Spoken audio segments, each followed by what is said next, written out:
December 19, 1941. The temperature in Moscow had dropped so low that the oil in German artillery pieces was turning into a thick, useless glue. You could hear the rumble of the Wehrmacht guns from the Kremlin walls. The Germans weren't just close. They were knocking on the front door. The Soviet Union had already lost nearly 1 million men in 6 months. The greatest empire of socialism was teetering on the edge of total collapse. And yet, standing by a frosted window, Joseph Stalin looked down at the street below and saw the one thing he never thought he'd see in his lifetime. Rolling past the onion domes of St. Basil's Cathedral were tanks. But they weren't Russian T-34s. They were American M3s, built in Detroit, shipped across oceans of ice, covered in grime, but unmistakably American. In that moment, the fate of the war hung in the balance, and Stalin said something that would define the Cold War before the Hot War was even over. The official Soviet records tried to bury the quote. They claimed he was gracious, but the men in the room, the Americans and the Soviet tank commanders, knew the truth. Stalin looked at those tanks, and he didn't just see salvation. He saw a debt he never wanted to pay. So, what did he actually say?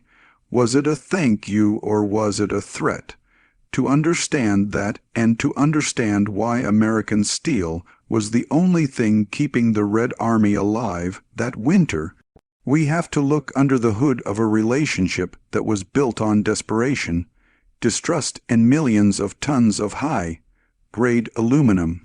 Now, before we get to the tanks themselves, you have to understand the sheer scale of the hole Stalin had dug for himself.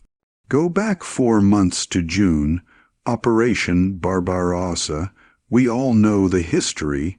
Hitler betrayed the pact. But the scale of the failure on the Soviet side is hard to wrap your head around. In the first 9 hours of the invasion, the Red Air Force lost 1,200 aircraft. Imagine that. That is the equivalent of the entire modern air force of a major European power, wiped out before lunch. Stalin was paralyzed for 2 weeks. The man of steel disappeared. He retreated to his dacha. He thought his own generals were coming to arrest him for incompetence. When they actually showed up, they were there to beg him to lead. But by then, the Germans had swallowed territory the size of France. The Soviet Union was bleeding out. They had men, plenty of men, but they had lost their factories.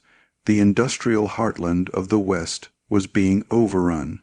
They couldn't build tanks fast enough to replace the ones burning on the roadside and across the ocean. Franklin Delano Roosevelt was watching this happen. He knew the American public wanted no part of this war. And frankly, who could blame them?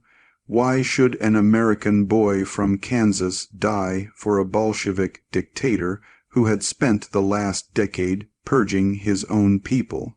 It was a hard sell, but Roosevelt, like Churchill, was a pragmatist, and Churchill had the best line of the war regarding this unnatural alliance.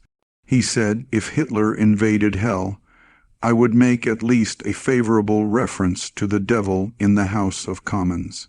Stalin was the devil they needed, so FDR pulled a masterstroke of political engineering, Lend-Lease.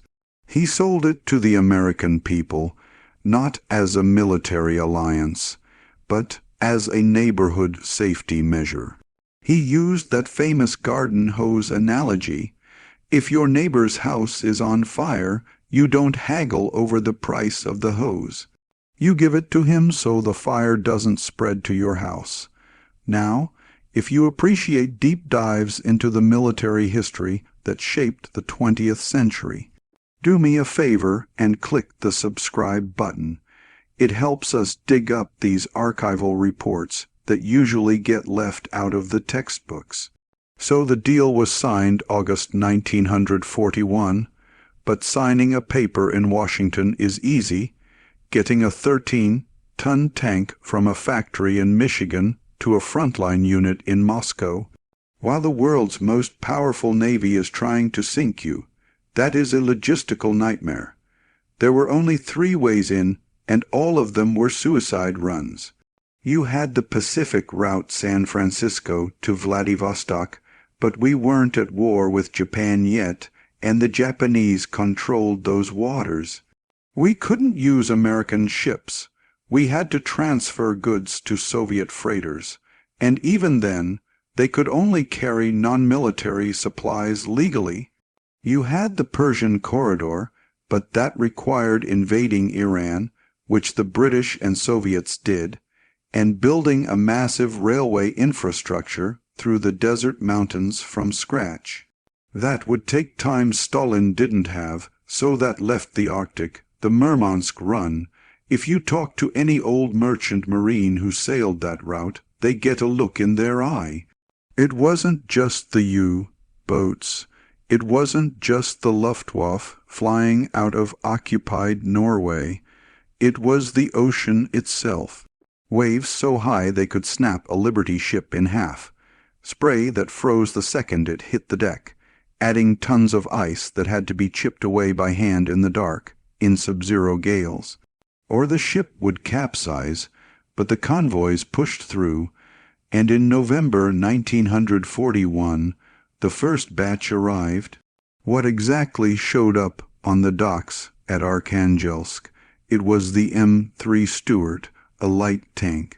The Soviets looked at it and scratched their heads to the Russians, who were used to the T-34s and the heavy KV-1. The Stuart looked like a toy. It had a 37mm gun against a German Panzer III or IV. That's like throwing rocks. The armor was barely an inch thick. The Soviet tankers nicknamed it the brat little brother, and it wasn't entirely a term of endearment. It was cramped.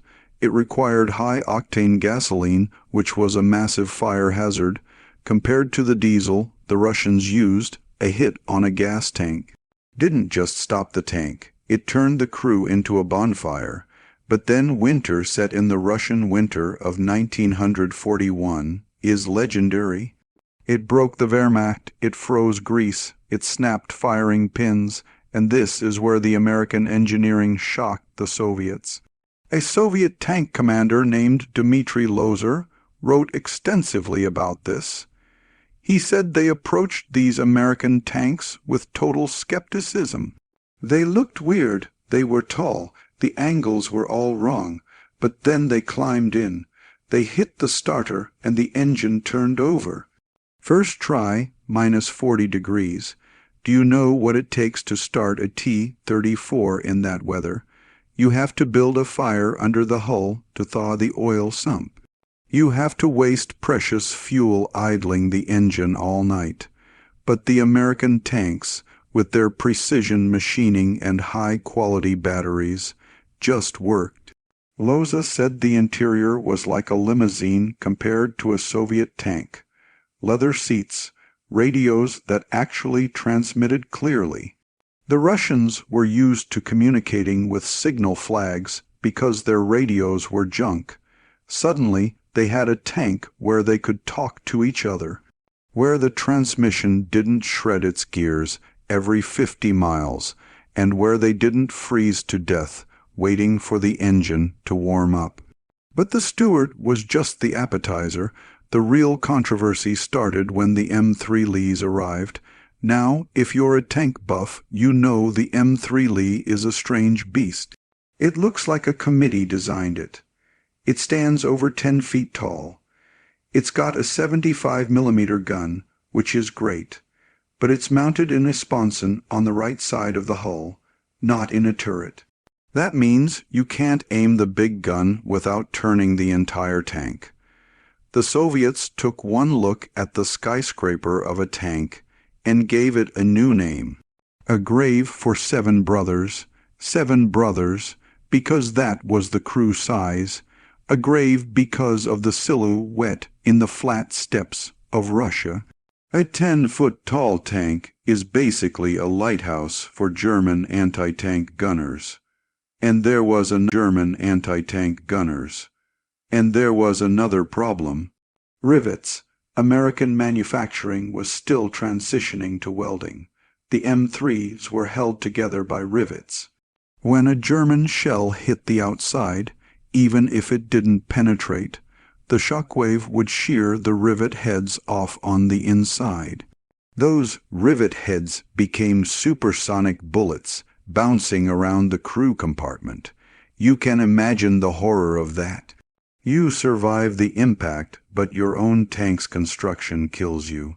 So you have these flawed, strange, reliable, comfortable American machines rolling into Moscow, just as the Germans are looking at the Kremlin through their binoculars. Stalin is watching this parade. He knows his own factories are gone, packed onto trains and moved east to the Urals. Months away from being operational again, he knows he has literally zero choice. Averell Harriman, the U.S. diplomat, was there. He met with Stalin 4 days after those tanks arrived, and the dynamic in that room was fascinating. You have the representative of the world's greatest capitalist power and the czar of communism, sitting in a smoke-filled room while the world burns. Stalin didn't say thank you. He didn't hug Harriman. He lit his pipe, looked at Harriman and said, "The Germans have 20 tanks around Moscow. You have given us 20. It was a power move. It was classic Stalin dependence disguised as criticism. He couldn't afford to look weak even when he was begging. He then asked Harriman a question that revealed his true nightmare. He asked, "Will you continue to send supplies if we are pushed back beyond the Urals, if Moscow falls, if we are reduced to guerrilla warfare?" Think about that. The leader of the Soviet Union was openly planning for the fall of his own capital. That is how close it was. Harriman looked him in the eye and said, "We will support you as long as you fight." And that is when Stalin allegedly muttered the line that never made it into the official history books. He nodded and said, "Then we are in your debt, and I dislike debt." That dislike of debt drove everything that happened next. But before the politics ruined the relationship, the tanks actually got better. In 1942, the M4 Sherman arrived. Now, the Sherman gets a bad rap in pop culture today. People call it a Ronson because it lights up first time. Every time, but to the Soviets in 1942, the Sherman was a masterpiece. They called it Emcha, and unlike the Lee, they loved it. Why? The hydraulic turret traversed in a T-34. Moving the turret was manual and exhausting, or crude and jerky. The Sherman was smooth. It had a gyro stabilizer, primitive by modern standards, but it meant you could fire on the move and actually hit something. They loved the spring-loaded hatches. If the tank caught fire, you could get out in a T-34. If the hull warped from a hit, the hatch often jammed, sealing the crew inside to burn. The Sherman offered a fighting chance at survival. There are photos of Soviet Guards units, the elite of the elite, proudly posing on American Shermans in Vienna and Berlin. They retrofitted them, though they hated the rubber tracks because they melted in fires, so they swapped them for steel. They welded extra scrap metal to the sides, but they drove them all the way to Germany. I want to ask you a question. If you were a tanker in 1942, would you rather be in a T-34 with better armor, but a transmission that requires a sledgehammer to shift, or a Sherman that runs smooth but might catch fire? Let me know in the comments below. But here is the tragedy of this story. As the war turned, as the Soviet factories in the Urals spun up and started churning out thousands of T-34. The narrative began to change. Stalin needed to secure his legacy. He couldn't be the man who saved Russia with American charity. He had to be the man who saved Russia with Soviet blood and Soviet steel. By 1945, the erasure began. American markings were painted over in official photos. Lend-Lease trucks, the Studebakers that carried the entire Red Army, were cropped out, or described as domestic production. Nikita Khrushchev, who took over after Stalin died, wrote in his memoirs about a private dinner in 1943. He said Stalin raised the glass and admitted bluntly, without American production, the United Nations could never have won the war. He admitted that without American trucks, they couldn't move their artillery without American aluminum. They had no air force without American spam, which they ate by the ton.